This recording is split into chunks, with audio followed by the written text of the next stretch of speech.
So we're coasting to East Africa, where Kenyan President Uhuru Kenyatta says he would respond comprehensively to the Pandora Papers leak once he returned from a state visit abroad. President Kenyatta says the investigation would go a long way in enhancing the financial transparency and openness that is required in Kenya and around the globe. The Kenyatta's offshore investments, including a company with stocks and bonds worth some $30 million, were discovered among hundreds of thousands of pages leaked on Monday. Joining me from London to discuss this is Kenyan-born Agnes Gitau, managing partner at GBS Africa, doing a lot of advisory in government, in governance, business, and a whole lot of things. Very good evening, madam, for coming through. How are the Kenyans at home and in diaspora reacting to the naming of the Kenyatta's family in the latest Pandora's Papers of dodgy and corrupt financial flows and assets? What a story, Boston.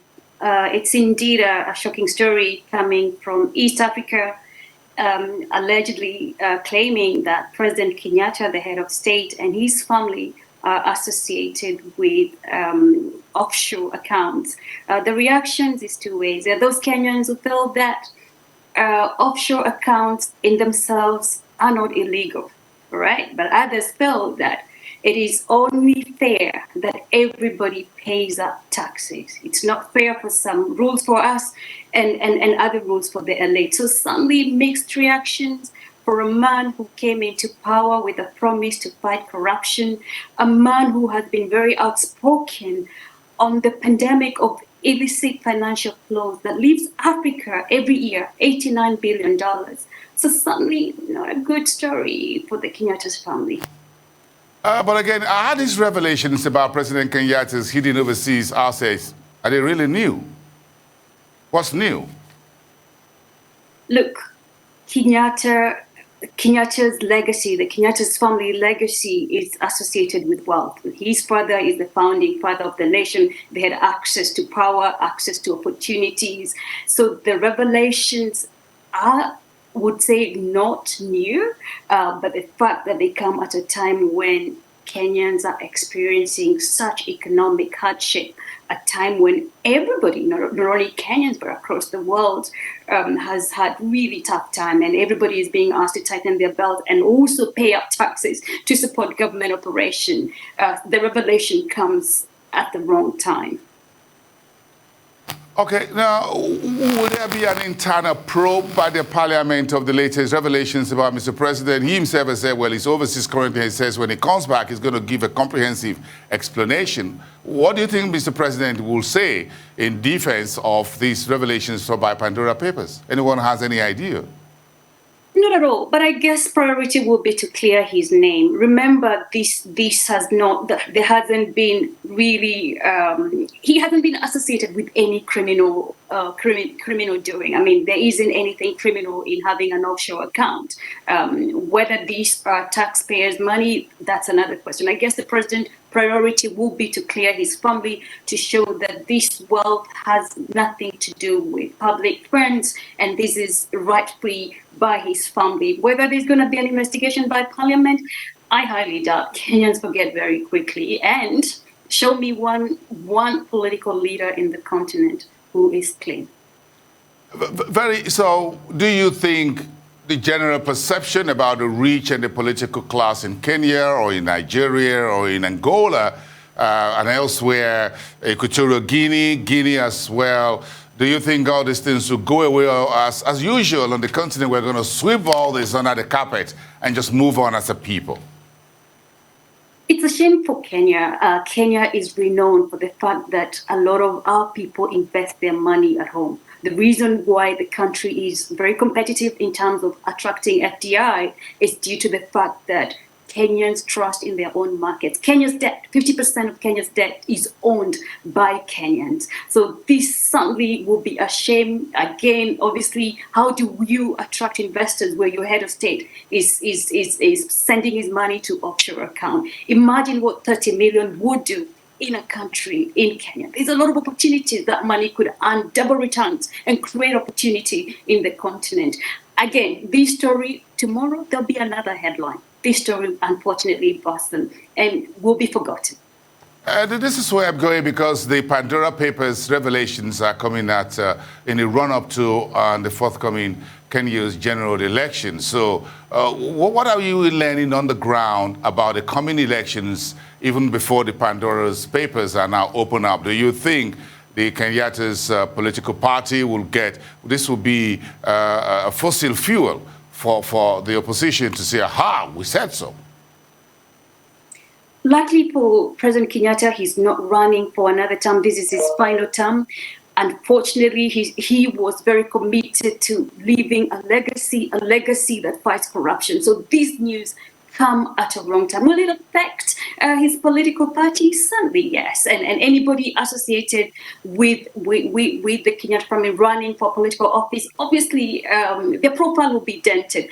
But then again, show me, Boston, one clean politician, and I'll tell you a different story.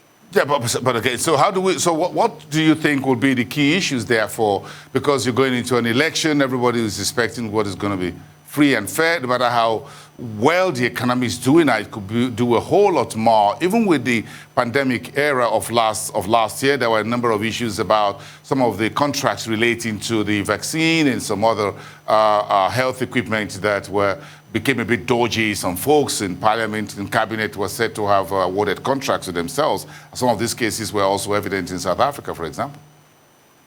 Absolutely, Boston. Look, one of the key issues the politicians will be trumpeting will be the fight on corruption. These are songs they sing everywhere, not just in Kenya, but in Nigeria where you are. So corruption and tackling corruption will be one of the issues that politicians running for office will be trying to tell Kenya. But look, all political, particularly those who are running for the main office, are all allegedly or associated with corrupt dealings.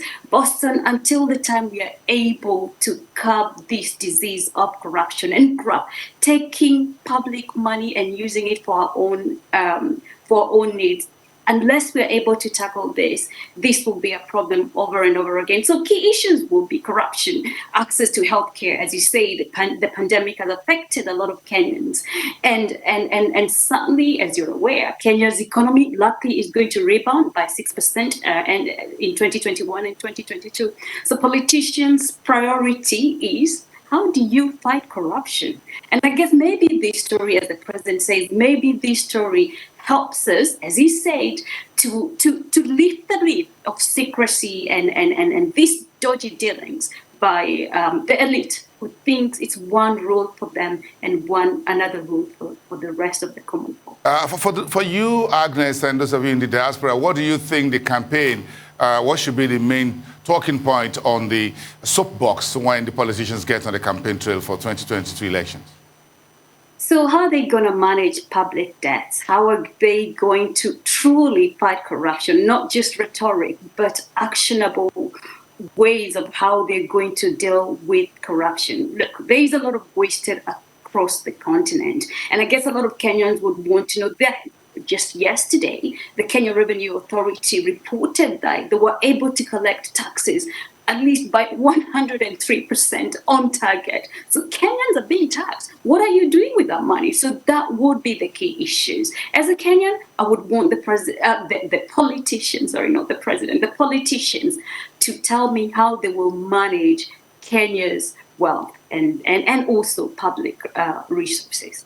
Well, President Kenyatta says when he returns back to Nairobi, he will respond comprehensively, as according to a BBC report, quoted unquote, to respond comprehensively to the Pandora Papers. Do you expect President Kenyatta to arrive back in Nairobi, call a press conference and bring all the papers and asset books of the Kenyatta's family, put them on the table or publish them in the Daily Nation or the Citizens newspapers, Business All Africa in Kenya, say, well, these are the assets, these are the amount, this is what I have in my bank account?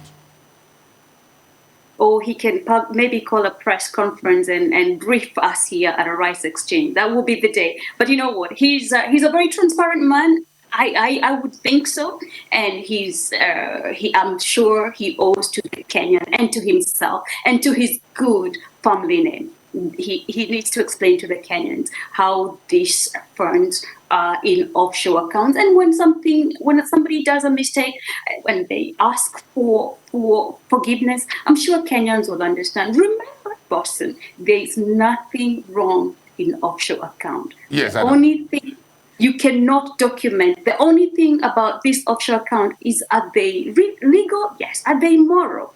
That's another question. And you cannot document morality here, could we? It's a different thing. Unless you read in the Holy Scriptures, you can't document morality in the world of capitalism and commercialization and democracy. Agnes Gitau, Managing Partner at GBS Africa in London. We thank you for your time today, as always. Have a great evening. See you next time.